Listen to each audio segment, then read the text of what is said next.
নমস্কার বন্ধুরা, বেলার ভুবন চ্যানেলের পক্ষ থেকে বড়দেরকে প্রণাম এবং ছোটদেরকে ভালোবাসা জানাই। আজকের আমার এই ভিডিওতে তোমরা দেখতে পাবে কেদারনাথে কিভাবে যাবে, কোথায় থাকবে, কি দেখবে, কি নিয়ে যাবে, সমস্ত কিছু। তো চলো, কেদারনাথ যাওয়ার জন্য প্রথমে তোমাদের হরিদ্বার পৌঁছতে হবে। তারপর ওখান থেকে সোনপ্রয়াগের উদ্দেশ্যে রওনা দিতে হবে। হাওড়া থেকে অনেক ট্রেন হরিদ্বার আসে, তার মধ্যে উপাসনা এক্সপ্রেস, দুন এক্সপ্রেস, কুম্ভ এক্সপ্রেস হরিদ্বারে যাওয়া যায়। কেদারনাথ যাবার পথে অলকানন্দা এবং ভাগীরথী। আজ অক্টোবর মাসের 22 তারিখ। আমরা আজ কেদারনাথ উদ্দেশ্যে রওনা দিচ্ছি। এই জায়গাটির নাম হলো সীতাপুর। আমরা যে বাসে করে এসেছিলাম সেই বাস আমাদের এখানে নামিয়ে দিল। এখানে গাড়ি পার্কিং হয়, তারপর আমাদের 1 কিলোমিটার হেঁটে যেতে হবে। হেঁটে গিয়ে একটা জিপ গাড়িতে উঠে যেতে হবে। তাই আমরা এখান থেকে সবাই হাঁটতে শুরু করেছি। এখানে সব গাড়ি পার্কিং করা আছে, দেখছো। আমাদের গাড়ি ওই সাইডে, বাস তো ওই সাইডে আছে। আমরা এই সাইড দিয়ে হেঁটে হেঁটে এখন যাচ্ছি। হাঁটতে হাঁটতে আমরা একটু এগিয়ে এসে দেখলাম যে রেজিস্ট্রেশন চেক করছে। তা আমরাও লাইন দিলাম এবং রেজিস্ট্রেশন চেক করে আবার হাঁটতে শুরু করি। সীতাপুর এসে বাস নামিয়ে দেবে, তারপর 50 টাকা দিয়ে গাড়ি করে গৌরীকুণ্ডে যেতে হবে।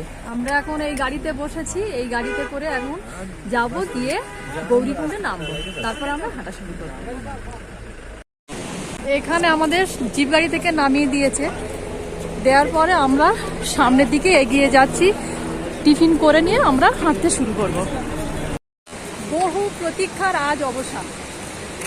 অনেকদিন ধরে আমরা এই দিনটার জন্য অপেক্ষা করেছিলাম যে কবে আমরা কেদারনাথ মন্দিরে যাব। শেষ পর্যন্ত আজকে আমাদের এই দিনটা এসে গেল। আমরা গাড়ি থেকে নেমে একটু খাওয়া দাওয়া করে আস্তে আস্তে হাঁটতে শুরু করলাম। আজকের অক্টোবর মাসের 22 তারিখ। এখন সময় সকাল 8:55। চলো দেখা যাক এবারে কি হয়। তোমরা যদি চাও বা মনে করো যে গৌরীকুণ্ডের যে গরম জল ওখান থেকে বের হয়, ওখানে স্নান করে তারপরে তোমরা কেদারনাথ দর্শনের উদ্দেশ্যে রওনা দেবে, সেটাও করতে পারো। হরিদ্বার থেকে সোনপ্রয়াগের দূরত্ব 225 কিলোমিটার। যেতে সময় লাগবে 8 থেকে 10 ঘন্টা। তবে মাঝখানে খাওয়া এর জন্য একটু সময় লাগে, সেই সব নিয়ে। মন্দিরে যাবার আগে, কেদারনাথ মন্দিরে ওঠার আগে তোমাদের লাগেজ যেগুলো থাকবে সেইগুলো তোমরা কোনো লকারে রাখবে। আর যদি বাসে যাও তাহলে তো বাসে থাকবে, কোনো অসুবিধা হবে না। ঘোড়ার পায়ে কিভাবে নাল পরানো হচ্ছে তোমরা দেখো রাস্তার অবস্থাটা দেখো, মানে এতটাই বাজে রাস্তা। ওঠার সময় খুবই সাবধানে উঠতে হবে, নামার সময়ও খুবই সাবধানে নামতে হবে, নাইলে কিন্তু বিপদ। সোনপ্রয়াগে তোমরা বিভিন্নভাবে যেতে পারো। বাসে যেতে পারো, শেয়ার কারে যেতে পারো, রিজার্ভ কারে যেতে পারো। তবে অনলাইনে বাস ভাড়া নেবে 800 থেকে 1200 টাকা, অফলাইনে 500 টাকা থেকে 700 টাকা। আর ছোট গাড়িতে গেলে সেখানে নেবে 800 টাকা থেকে 1200 টাকা। আর গাড়ি রিজার্ভ করলে সেখানে 8 থেকে 10,000 টাকা নিতে পারে।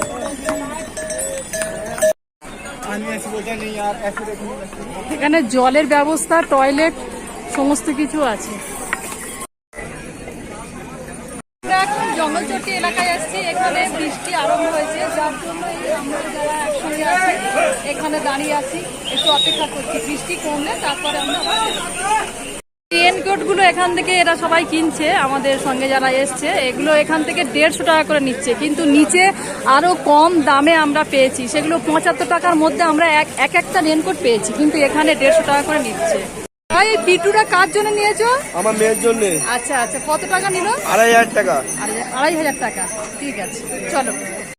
মোটামুটি টিপ টিপ করে বৃষ্টি পড়ছে। অল্প বৃষ্টির মধ্যেও আমরা রেনকোট এবং ছাতা নিয়ে সবাই আবার হাঁটতে শুরু করলাম। আমি তোমাদেরকে দেখাচ্ছি রাস্তাটা। এই সামনের রাস্তাটা দেখো কতটা খাড়াই। গৌরীকুণ্ড থেকে কেদারনাথ মন্দির পর্যন্ত এই যে 16 কিলোমিটার রাস্তা, তা আমরা সম্পূর্ণ পায়ে হেঁটে গেছিলাম। তোমরা যদি মনে করো তোমরা পায়ে হেঁটে যেতে পারবে না, তাহলে বিভিন্ন রকম ব্যবস্থা আছে, আমি সেগুলো বলছি। রাস্তাটা ঘোরার জন্য, যারা ঘোড়ায় চড়ে যেতে তারা এই রাস্তায় যাবে, আমরা হেঁটে যাচ্ছি তাই আমরা এই রাস্তায় যাচ্ছি। যদি ঘোড়ায় যাও তাহলে সোনপ্রয়াগ থেকে কেদারনাথ বেস ক্যাম্প পর্যন্ত ঘোড়া ও খচ্চরের রেট হচ্ছে ৩,৫৫০ টাকা। গৌরীকুণ্ড থেকে কেদারনাথ বেস ক্যাম্প পর্যন্ত ভাড়া ৩,২০০ টাকা। আর ফেরার সময় বেস ক্যাম্প থেকে গৌরীকুণ্ড পর্যন্ত ২২৫০। বেস ক্যাম্প থেকে সোনপ্রয়াগ পর্যন্ত ২৪৫০ টাকা নেবে। তবে কাউন্টার থেকে তোমরা স্লিপ করে তবেই কিন্তু ঘোড়া নেবে। হেলিকপ্টারে গেলে তোমরা অনলাইন এবং অফলাইন দুভাবেই টিকিট কাটতে পারো।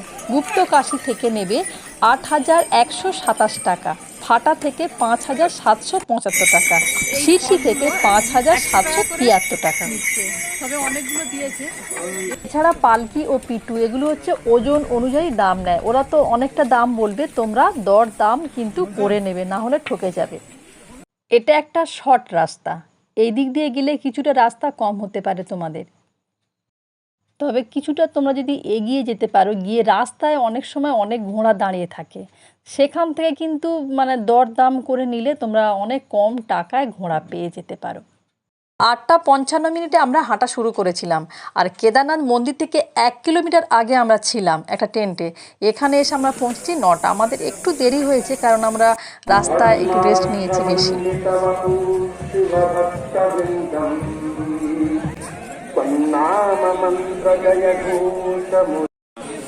এখন 5:30 বাজে। আজ অক্টোবর মাসের 23 তারিখ। আমরা সকালে এই লাইনে দাঁড়িয়েছি পুজো দেওয়ার জন্য। বাবার মন্দিরে পূজা দেওয়ার জন্য তোমরা 50 টাকা থেকে শুরু করে যে যেমন পারবে 100, 200, 500 নিতে পারো। আর তোমরা চাইলে ওই দোকানে ব্যাগ, জুতো, লাঠি রাখতে পারো। আমরা রেখেছিলাম, কোনো অসুবিধা হয়নি, সমস্ত জিনিস ঠিকঠাক ছিল। আজ ভোর 5:30 সেই সময় লাইন দিয়েছিলাম পুজো দেওয়ার জন্য।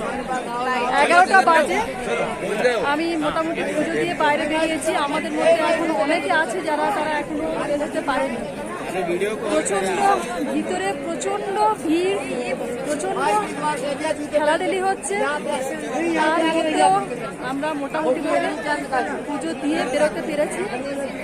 আমাদের এই লাইনটা দেখাচ্ছি, দেখো কতটা লাইন, এর ভেতরে আরো অনেক লাইন আছে, অনেক আছে। খুব গুরুত্বপূর্ণ একটি কথা তোমাদের জানিয়ে রাখি, কেদারনাথ মন্দিরে যাবার আগে তোমাদের ব্যাগটা গুছিয়ে রাখবে। ব্যাগ যাতে ভারী না হয় সেই চেষ্টা করবে। ব্যাগে রেনকোট রাখবে, ছাতা রাখবে, টুপি রাখবে, শুকনো ও হালকা খাবার রাখবে, যেমন কেক, বিস্কুট, বাদাম, খেজুর, চকলেট, ছোলা, মুড়ি, বিভিন্ন ধরনের ওষুধ রাখলে। আর পর্যাপ্ত পরিমাণে টাকা রাখবে, এটিএমের ভরসায় থাকবে না। আরও যে খাবারগুলো তোমাদের প্রয়োজন সেগুলো নিয়ে নেবে, তবে হালকা খাবার যাতে হয়। আর শীতের পোশাক অল্প কিছু নিয়ে নেবে। এই হলো ভীমশিলা। 2013 সালে যখন বন্যা হয়েছিল তখন সারা উত্তরাখণ্ড ভেসে যাচ্ছিল, প্রচুর বৃষ্টিপাত হয়েছিল। মন্দিরের ক্ষয়ক্ষতি হওয়ার পূর্বেই এই ভীমশিলা পেছনের পাহাড় থেকে এসে মন্দিরের পেছনে দাঁড়িয়ে পড়ে, ফলে মন্দিরের ক্ষয়ক্ষতির হাত থেকে রেহাই হয়েছিল। কেদারনাথে গিয়ে রাতে থাকার জন্য দুরকম ব্যবস্থা তোমরা পাবে। টেন্টেও থাকতে পারো, হোটেলেও থাকতে পারো। টেন্টে পার পারসন কোনো কোনো জায়গায় 500 টাকা করে নিচ্ছে, সেখানে 10 জন করে থাকতে পারবে। তবে ওখানে কোনো অসুবিধা হবে না, সমস্ত রকম ব্যবস্থা আছে। কেদারনাথ মন্দিরের মধ্যে ভিডিও তোলা, ফটো তোলা নিষেধ, তাই বাবার মূর্তি তোমাদেরকে দেখাতে পারলাম না। বাবার কাছে পৌঁছানোর যে রাস্তা খুবই খারাপ। এখানে শেডও আছে, তোমরা চাইলে একটু বিশ্রাম নিতে পারো। অনেক খাবার দোকান আছে, বিভিন্ন রকম খাবার আছে, বিভিন্ন ফল আছে, জলের ব্যবস্থা আছে, ওয়াশরুমের ব্যবস্থা আছে। তবে খাবার বা জলের দাম তো অনেকটাই বেশি নিতে যেমন পাচ্ছে নিচ্ছে। মন্দির থেকে বেরিয়ে এই সামনে একটা দোকানে ম্যাগি আমরা অর্ডার করেছিলাম। তাই এই ম্যাগিটার পরিমাণে দেখছো, এটা 60 টাকা দাম। পুজো টুজো দিয়ে 12:30 বাজে একটু টিফিন করলাম, করে এই নিচে নামার জন্য রওনা দিলাম। আর একটি কথা, আমি কেদারনাথ দর্শন করেছি, কিন্তু আমার বাড়ি থেকে আমি একাই গেছিলাম অন্যদের সাথে। তাই বাবার মন্দিরে ওঠার সময় আমি তো সম্পূর্ণ হেঁটে হেঁটে উঠেছি, পায়ে হেঁটে উঠেছি। তা ওঠার সময় এদিকে ঘোড়ার ধাক্কা, ওদিকে খাদ, সরু রাস্তা, কখনো কখনো খুবই খারাপ রাস্তা, কখনো কখনো ভালো রাস্তা, এর মাঝখানে খুব কষ্ট করে কিন্তু আমি ভিডিও তুলেছি বা তোলার চেষ্টা করেছি। আর নিজেই এডিট করি আমি যতটা পারি।